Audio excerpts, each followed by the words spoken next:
Hi guys, thought I would just do a quick video overview of how to gradually add complexity and get performance lifting so that the kids don't get confused when they're moving from one level to the next.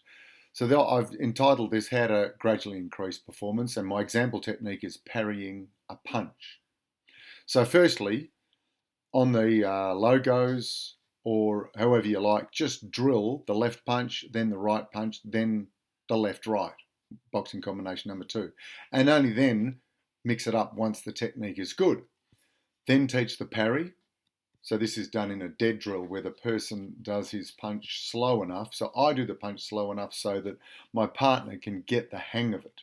Right, once that's done, then, only then do we make it a live drill. So we don't jump too quickly into adding complexity, which is down here. We've got to make sure that they can handle all of this without getting them too confused, because in a minute the confusion comes. Okay, here is the important thing, and look over on my right hand side in this little box here. I've said once you add one of these things here, let them get acclimatized to that. Don't mix it up too quick. For example, I could say, right, we're practicing the left punch and right punch, just boxing combination number 2, and you guys who are the defenders, you just parry. So you start that, but then you go, right, let's add some speed. Once they have got their hang of the parry, you add speed, but still on the instructor's call. Don't mix it up which side attacks yet. Just still have the same side doing boxing combination number 2 and the same side doing the parry, but they just start to speed it up. Then you can say, right, for the next 30 seconds, you guys can do it fast, but you can attack whenever you like. Same person attacks, same person defends. And you might even make a rule that the attacker has to jump across the line, then jump back again, or something like that. Then they always ask, oh, can we fake? Okay, not yet. But then you can say, right, now you can fake or feint to get a reaction. And finally, if you want to, if they're handling that, you go, oh my gosh, let's see what happens if the person's a southpaw, because we've got southpaws in pretty well every class. So notice that when the attacker is mixing up the attacks or the method of getting the attack to work, the defender still uses the parry. That's all. But when you're happy with all of that and you're happy with the parry under pressure, then we go, right, let's try, instead of parrying, just move back, just jump back slightly. You can't do that all the time. Then you might teach the slip.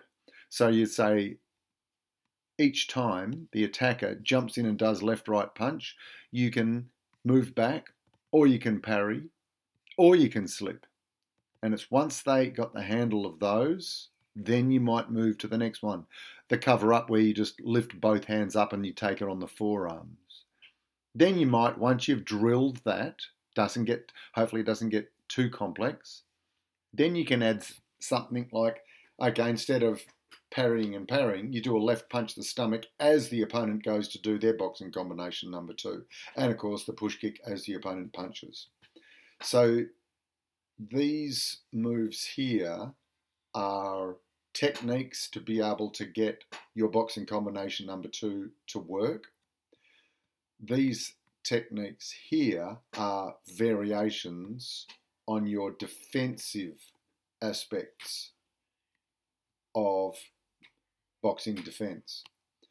But please bear in mind, once you add one of these moves, let the kids get acclimatized. Don't add complexity till they've mastered it. Don't go, right, attack at will, and you guys fake or feint and start moving, because the little guys will freak out.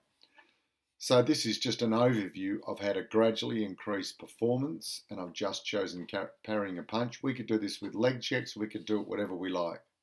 But the important thing, don't start to mix up the complexity of it until we are happy with the performance. And if you find that 90% of the people are doing it correctly, then you can move to add in a bit of complexity.